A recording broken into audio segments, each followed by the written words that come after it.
কানাডাতে তো কত ক্যাটাগরির পিআর অ্যাপ্লিকেশনই করা যায়। বিশেষ করে দ্বিতীয় বৃহত্তম ইকোনমিক ক্লাসের ইমিগ্র্যান্ট ভিসা বা পার্মানেন্ট রেসিডেন্ট ভিসা পাওয়া যায় প্রভিন্সিয়াল নমিনি প্রোগ্রামের মাধ্যমে। তো এই প্রভিন্সিয়াল নমিনি প্রোগ্রামে পিআর হতে গেলে অনেকের অনেক সময় লাগে। বিশেষত এটা 2 স্টেপের একটা প্রসেস। প্রথমত আবেদন করতে হয় প্রভিন্সিয়াল নমিনি প্রোগ্রামের জন্যে, অর্থাৎ কোনো প্রভিন্সে আপনি যদি সিলেক্টেড হতে চান তাহলে শুরুতেই সেখান থেকে একটা নমিনেশন পেতে হয়। এই নমিনেশনের জন্যে প্রথমে ইউআই বা expression of interest profile launch করতে হয়। সেখানে প্রভিন্সিয়াল ড্রগুলোতে আপনার প্রোফাইলটি যদি সিলেক্টেড হয় তখন আপনাকে ইনভাইটেশন পাঠানো হয় যে আপনি প্রভিন্সিয়াল নমিনেশনের জন্য আবেদন করুন। তো পিএনপি নমিনেশনের জন্য আবেদন করার পরে এরপরে আপনি যখন নমিনেশন পান তখন আপনাকে সেই নমিনেশন সহ পিআরের জন্য বা পার্মানেন্ট রেসিডেন্ট ভিসার জন্য ফেডারেল গভর্নমেন্টের নিকট আবেদন করতে হয়। তো ফেডারেল গভর্নমেন্টের নিকট আবেদন করার সাথে সাথেই পিআর হয়ে যায় তা কিন্তু না, অনেক সময় লাগে। এটা কখনো কখনো 7 মাস, 8 মাস, 12 মাস, 13 মাস এরকম একটা সময় লাগে।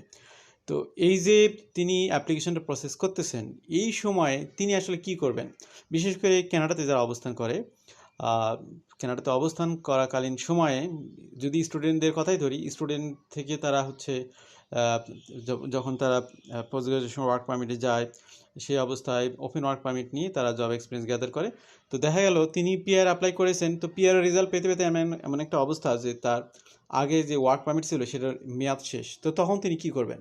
এই জায়গাতে গভর্নমেন্ট একটা সুযোগ দিচ্ছে, কেউ যদি প্রভিন্সিয়াল নমিনি প্রোগ্রামের জন্য আবেদন করে, তো এখানে পিআর ভিসার জন্য আবেদন করার পরে তিনি যে অ্যাপ্লিকেশনটা সাবমিট করেছেন সেটার কনফার্মেশন লেটারটা সাবমিট করলে সেটার রেফারেন্সে তিনি যতক্ষণ পর্যন্ত না তার পিআর রেজাল্ট হয়েছে ততদিন পর্যন্ত তিনি কাজ করতে পারবেন, ওয়ার্ক করতে পারবেন, সেই অথরাইজেশন গভর্নমেন্ট তাদেরকে দিচ্ছে। তো এটা মূলত আমাদের আজকের আলোচ্য বিষয়। নিঃসন্দেহে এটা একটা ভালো খবর, কারণ হচ্ছে অনেকেই যারা কানাডাতে অবস্থান করতেছেন তারা কিন্তু এক্সিস্টিং জবে রানিং থাকা অবস্থাতে হয়তো পিআর অ্যাপ্লাই করেছেন, কিন্তু ফাইনালি সেটা রেজাল্ট পেতে পেতে আগের জবটা হয়তো রিনিউ হয়নি বা অনেক সমস্যায় পড়ে যান। তো এই সমস্যা থেকে উত্তরণের জন্যই মূলত এই সিস্টেমটি ব্যাপকভাবে উপকার করবে।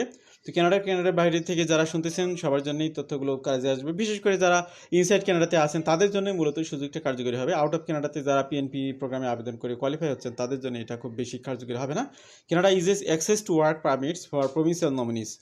তো আমি কয়েকটি স্লাইডের মাধ্যমে বিষয়টা আরও ক্লিয়ার করবো আপনাদেরকে। Provincial nominees that and their spouses can qualify for work permits months sooner under temporary operational measure put in place by Canada's Immigration Department.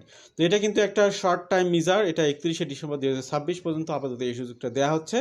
As of June 2026, eligible foreign nationals are better positioned to avoid losing authorization to work in Canada while their application for permanent residency are being processed. These measures allow foreign nationals within Canada who have applied for permanent residency under the provincial nominee program to qualify for work permits without the need to have received their acknowledgement of receipt for their permanent residency application.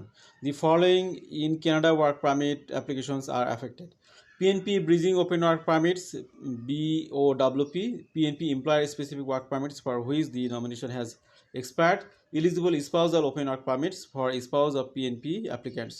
In place of AOR, applicants can submit a copy of the email confirmation, the submission of the PR application through the online portal along with the proof of the fee payment.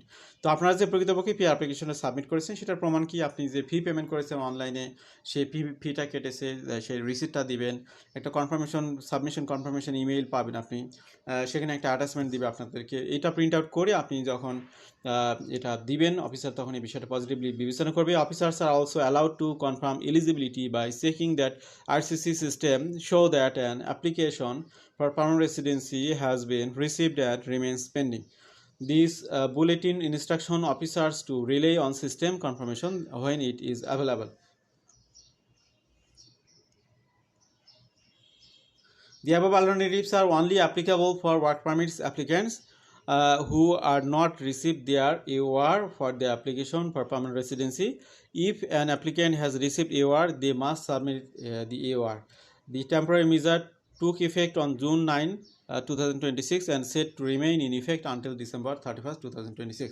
তো 9 June থেকে 31শে December 2026 পর্যন্ত এই সুযোগটি বলবৎ থাকবে। RCC published the operational bulletin on its website on June 9, 2026. তো এখানে এটি কীভাবে কাজ করবে, according to operational bulletin RCC put the measures in place in response to extend timelines for R10 completeness sake, leading the lengthy wait times for AOR.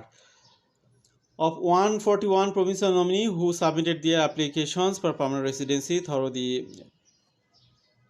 base PNP in late November 2024, none reported receiving their EOR earlier October of 2025 according to data processed by user of the Canada visa form.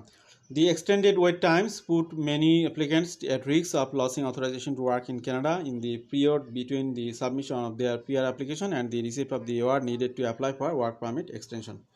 বিষয়টা আমি আরও clarify করতেছি আপনাদেরকে, সেটা হলো যে খুব ভালো করে খেয়াল করুন, আপনি ধরুন কানাডাতে আসেন, কানাডাতে কোনো একটা ওয়ার্ক পারমিট নিয়ে আসেন, সেই ওয়ার্ক পারমিটে বলবৎ থাকা অবস্থায় আপনি পিআর আবেদন করলেন প্রভিন্সিয়াল নমিনি প্রোগ্রামের ক্যাটাগরিতে, কিন্তু প্রভিন্সিয়াল নমিনি প্রোগ্রামের রেজাল্ট পাওয়ার আগেই আপনার যেহেতু সময় বেশি লাগতেছে, আপনার ওয়ার্ক পারমিটের মেয়াদ শেষ, তখন আপনি কী করবেন, কানাডা থেকে চলে যাবেন।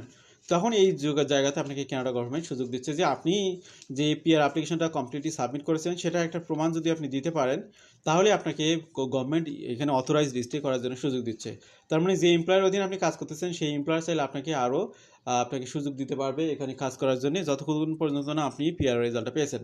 যখন আপনি পিআর রেজাল্টটা পজিটিভ রেজাল্ট পাবেন, তখন তো আপনি পিআর হোল্ডারই হয়ে গেলেন, তখন তো আপনি কানাডার মাল্টিপল জবসের বা অনেক জবের সুযোগ পাবেন। যদি পিআর অ্যাপ্লিকেশনটা আপনার ক্যান্সেল হয়ে যায়, তাহলে এই সুযোগগুলো আপনার বাতিল হয়ে যাবে এবং আপনি 90 দিনের মধ্যে নতুন স্ট্যাটাসে আপনাকে কনভার্ট হতে হবে। সেটা হতে পারে নতুন করে কোনো ওয়ার্ক পারমিটে কনভার্ট হওয়া, হতে পারে কোনো ভিজিটার রেকর্ডে যাওয়া, অথবা আপনি কানাডা থেকে লিভ নিতে পারেন। কিন্তু ইন দ্য মিন টাইমে আপনাদেরকে এখানে ওয়ার্কের অথরাইজেশন দিচ্ছে, এটা একটা good system. If A foreign national in Canada submit an application for work permit prior to the expiry of their existing permit, they benefit from maintained status which authorizes them to continue to work under the conditions of their expired permit while their new work permit application or application for extension is being processed, so long as they remain in Canada. Work permit applications submitted from outside Canada are not exempted from the EOR requirement under this operational bulletin. তো নতুন যে সুযোগটা আপনাদেরকে দেওয়া হচ্ছে, এটা শুধুমাত্র যারা ইনসাইড কানাডা থেকে এটার জন্য আবেদন করবেন, পিআরের জন্য আবেদন করবেন, কিন্তু পিআর রেজাল্ট না পেলেও আপনাদেরকে লিগাল অথরাইজেশন দেওয়া হবে, আপনি কানাডাতে অবস্থান করতে পারবেন। এতে করে আপনারা একটা ঝুঁকিপূর্ণ অবস্থা থেকে রেহাই পাবেন এবং আশা করা যায় যে আপনার একটা গুড রেজাল্ট পাওয়া পর্যন্ত আপনি এখানে কাজ করতে পারবেন। এরপর পিআর হয়ে গেলে তো আপনি আপনার সুবিধা মতো নিজের যে জব সেটা আগের মতো করতে পারবেন, অথবা পিআর স্ট্যাটাস হয়ে গেলে আপনি কানাডাতে সব ধরনের মানে বিশেষ কিছু জব ছাড়া সব ধরনের জবে আবেদন করতে পারবেন। কারণ সিটিজেনরা এখানে সিকিউরিটি রিলেটেড কিছু গুরুত্বপূর্ণ জবে অ্যাক্সেস পায়, যেটা অন্য কোনো স্ট্যাটাসের ব্যক্তিরা কখনোই সুযোগ পায় না। এই জবগুলো ছাড়া মোটামুটি সব জবে আপনারা পিআর স্ট্যাটাস নিয়ে এখানে আবেদন করতে পারবেন। আজকের আলোচনা থেকে উপকৃত হলে ভালো থাকবেন সবাই। আল্লাহ হাফিজ, সালামু আলাইকুম।